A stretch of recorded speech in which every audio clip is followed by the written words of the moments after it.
primera disertación la va a hacer la doctora Ana Strasere. La doctora Ana Strasere es especialista en clínica médica, es jefa de sala del Servicio de Clínica Médica del Hospital Pena y es docente de la carrera de Medicina de la Universidad Nacional del Sur. Ella va a abordar el tema de cómo es lo que se debe realizar, el seguimiento, así llamémosle un protocolo del paciente que está internado y tiene fiebre. Así que ella nos va a indicar cómo debemos abordar a ese paciente para llegar a un diagnóstico y a un tratamiento adecuado. Bueno, buenas noches.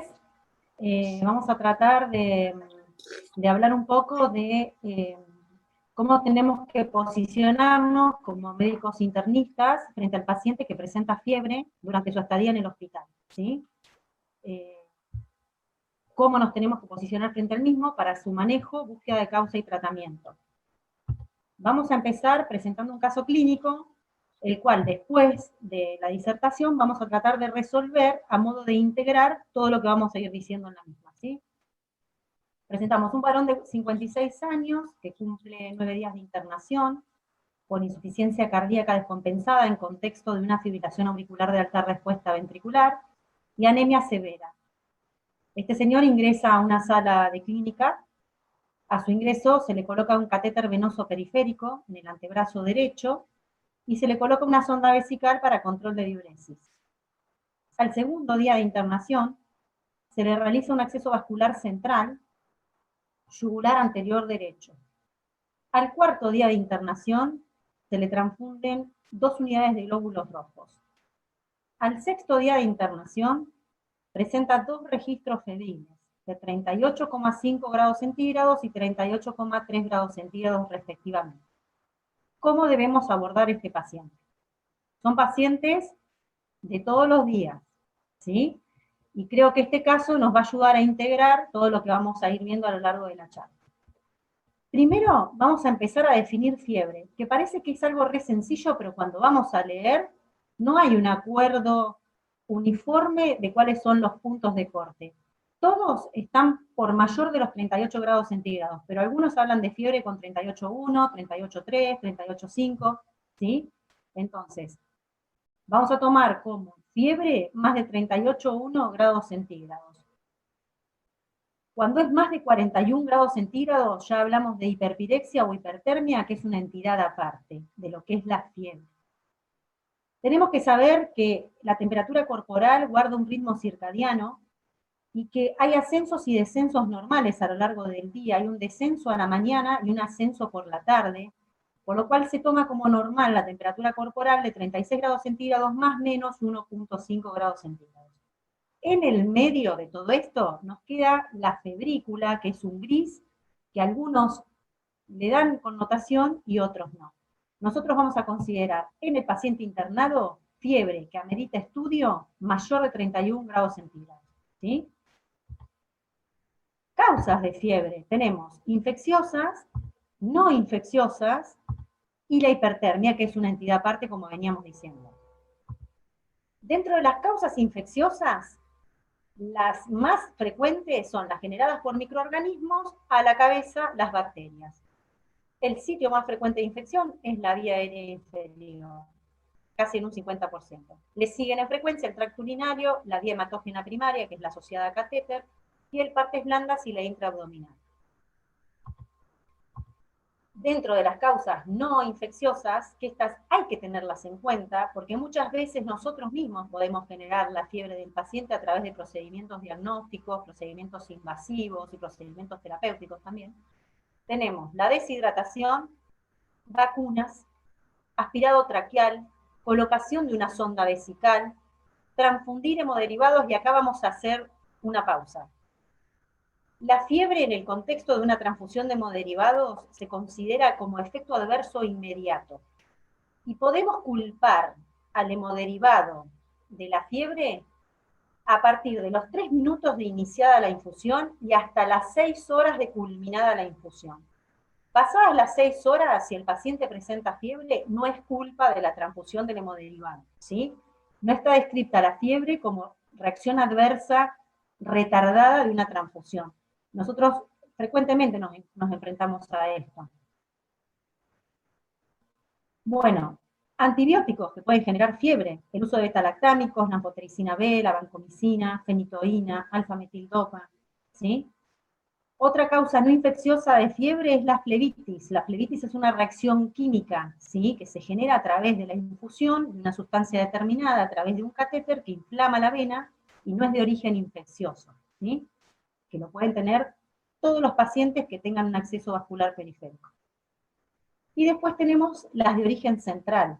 Por ejemplo, un accidente cerebrovascular isquémico, una hemorragia subaracnoidea, un ACV hemorrágico, que no es infeccioso, hay una disregulación del centro termorregulador y por eso se genera fiebre.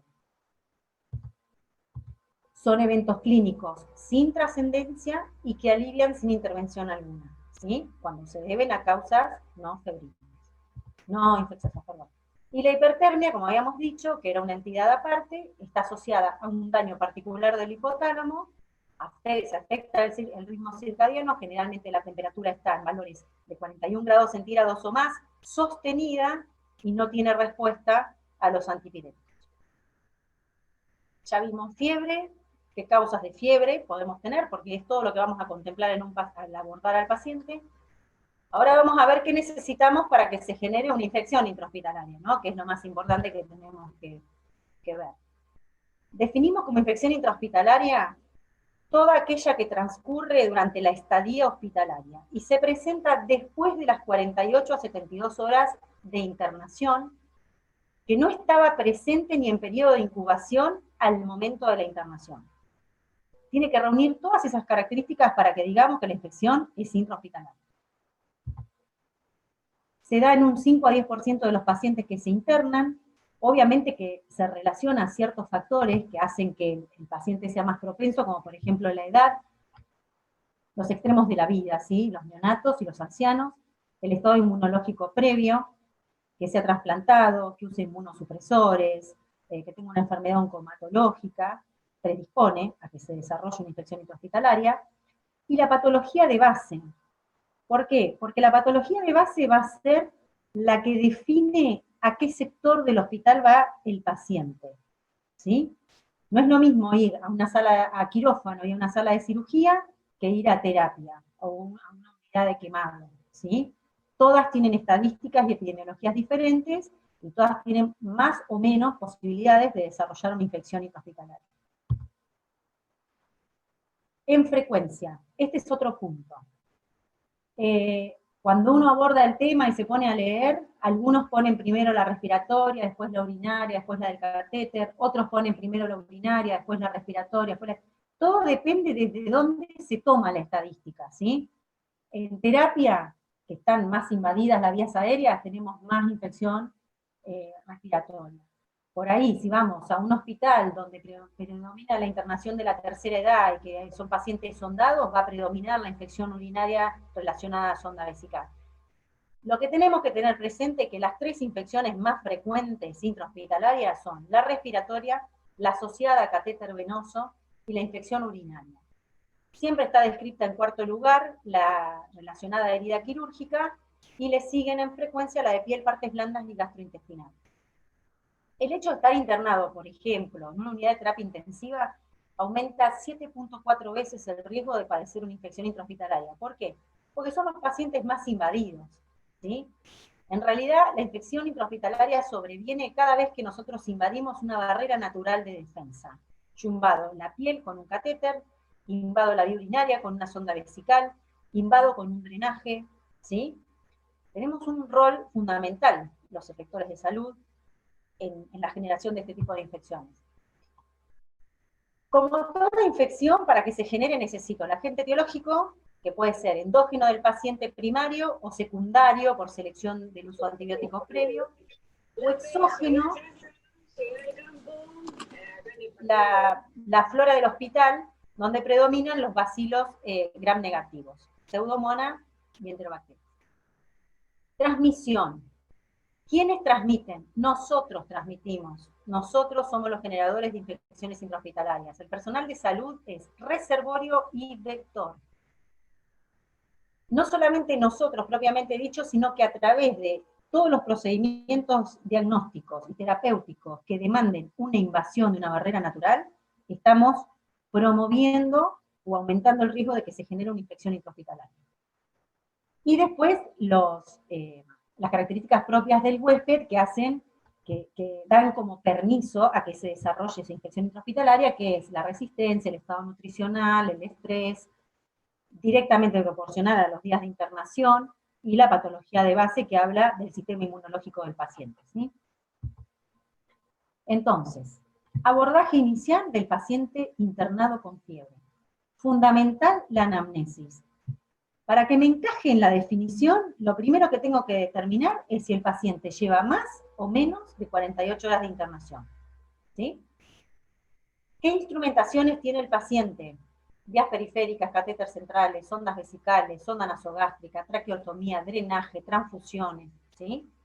¿Y qué tratamientos previos tiene? ¿Por qué es importante esto? Si tiene tratamientos antibióticos, aparte de los que generan fiebre, que no son de origen infeccioso, vamos a tener que pensar en gérmenes seleccionados por el tratamiento antibiótico usado anteriormente.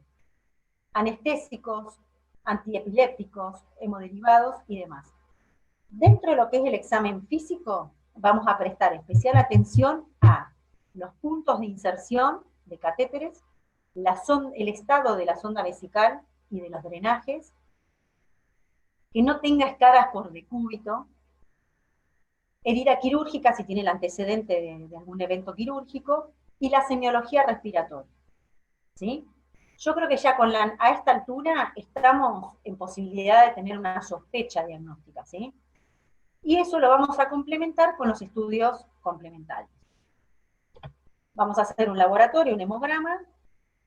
Se preconiza mucho el uso de los marcadores proinflamatorios, como son la PCR, la LDH, la eritrosedimentación, y también se habla de lo que es la procalcitonina. La procalcitonina es un precursor de la calcitonina, que interviene en el metabolismo del calcio, y que se eleva en estados inflamatorios, sobre todo secundarios a bacterias. Tiene un alto valor predictivo negativo, ¿sí? Entonces, nos sirve cuando estamos en duda si es infeccioso o no infeccioso para determinar esta cuestión. La usamos, se usa. Ahora lo que yo hago es charlar un poco sobre las 3 infecciones principales intrahospitalarias, ¿sí? ¿Qué es lo que tenemos que saber para diagnosticarlas y tratarlas de arranque? Después nos apoyaremos en los infectólogos, nos apoyaremos en el bacteriólogo, pero las grandes decisiones iniciales las vamos a terminar tomando nosotros. Entonces, esto es lo que tenemos que saber. La neumonía intrahospitalaria, como dije, puede ser la primera causa de infección si la tomamos desde terapia, la segunda causa de infección si la tomamos desde una sala común. Se desarrolla a través de 3 mecanismos: aspiración de la flora orofaringia, inhalación de aerosoles o diseminación hematógena. ¿Cuál es la definición? Infección del parénquima pulmonar que aparece a las 48 72 horas del ingreso del paciente al hospital y hasta 7 días de su alta. Antes uno se estiraba hasta 15 días.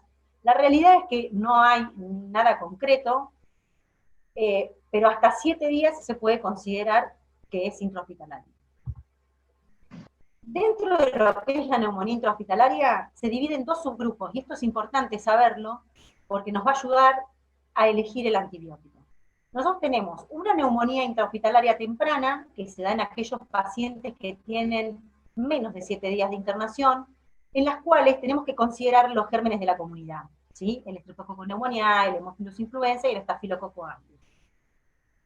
Y la neumonía tardía, que es aquella que tiene más de 7 días de internación, donde ya tengo que considerar los patógenos intrahospitalarios con toda la resistencia que ello impone, que es el Staphylococcus aureus metixilino resistente, y los bacilos gram negativos, Pseudomonas klebsiella, de los cuales ahora los que más dolor de cabeza nos da son los secretores de beta-lactamasa de espectro extendido, ¿sí? Que nos obligan a usar antibióticos que hace unos años atrás no usábamos.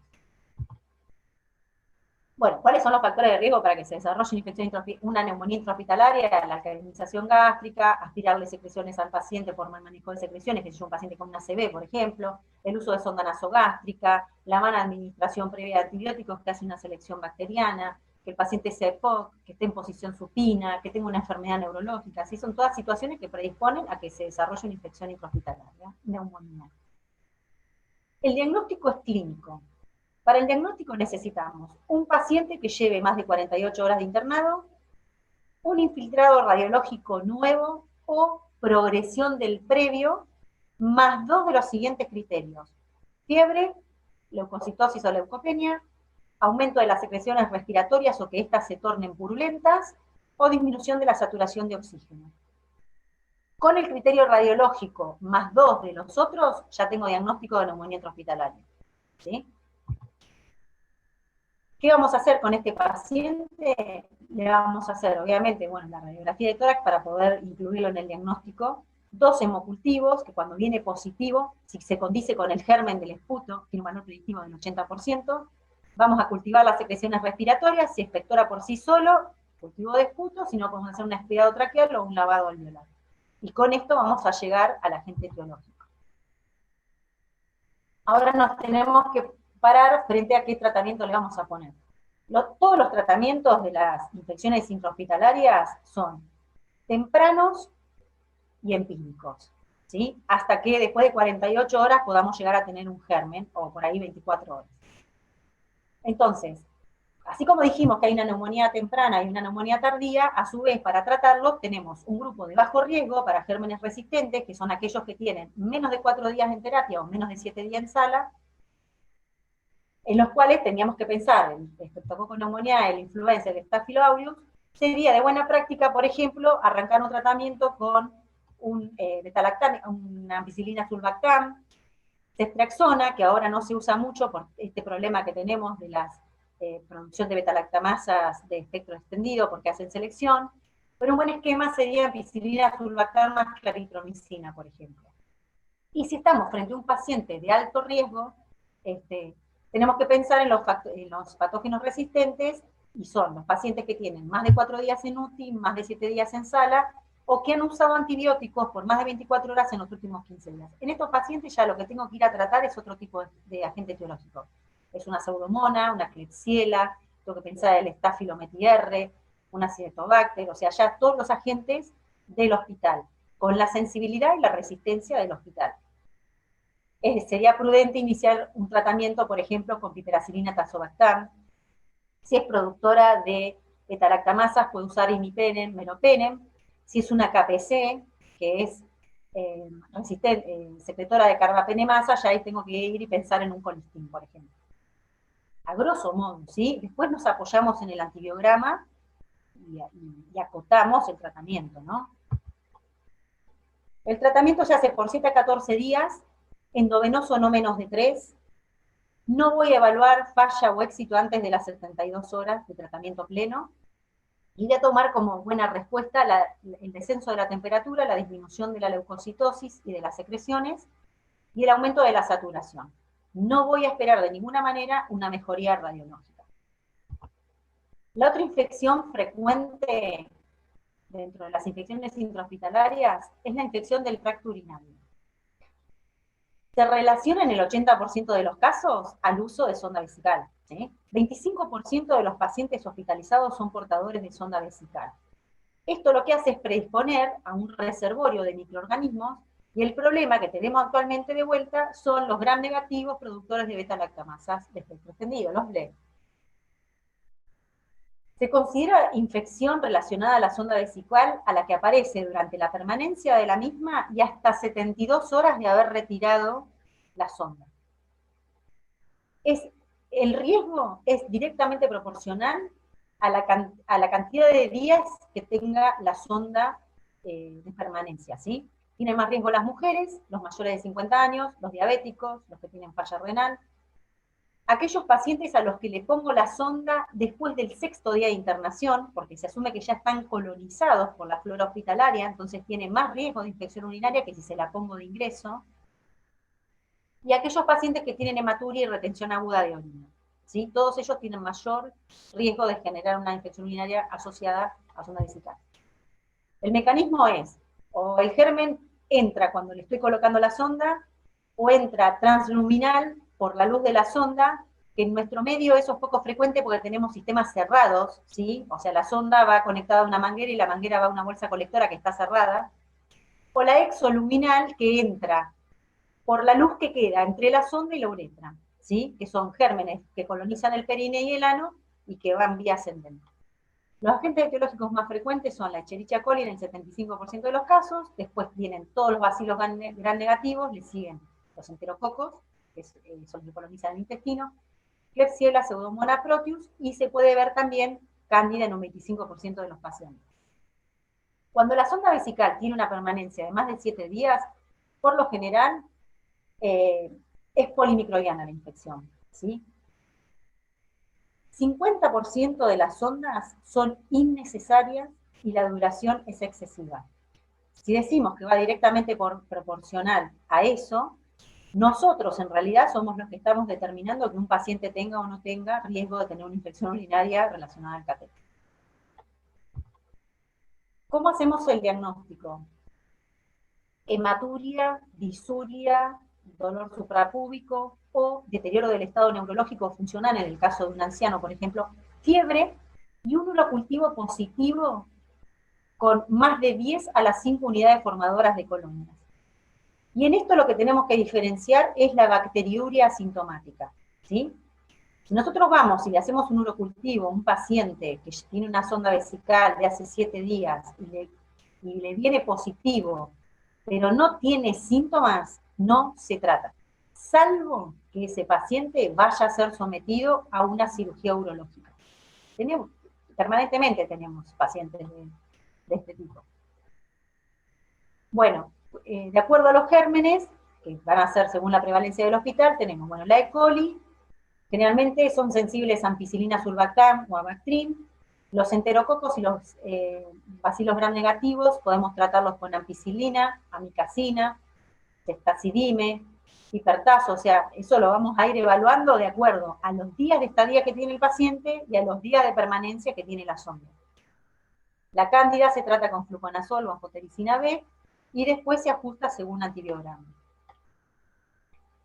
No es indicación de retirar una sonda vesical el hecho de que haya una infección urinaria relacionada a sonda vesical, salvo que ya el paciente no tenga más indicación de sonda y pueda quedar con diuresis espontánea.